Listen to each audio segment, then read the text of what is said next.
नहीं नहीं, बढ़िया मुकुट हम ले चलेंगे, हमने भीम जरासंध का वध किया है। दोनों चुप रह गए।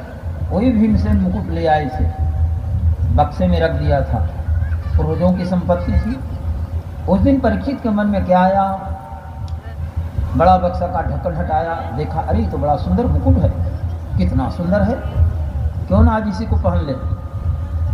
अधर्म के द्वारा अर्जित संपत्ति से वो मुकुट निर्मित था, माथे पर रखा, कलयुग सवार हो गया, बुद्धि बदल गई, आगे बढ़ते चल गए, सेनाएं पीछे रह गई, सहयोगी पीछे रह गए, जबकि राजा के इर्द गिर्द सहयोगी रहते रक्षा की। इतने तेजी से घोड़ा बढ़ाए कि सब लोग पीछे रह गए। प्यास लगी, इधर उधर जलाशय खोजा कहीं नहीं, अरे एक आश्रम है, आश्रम में गए।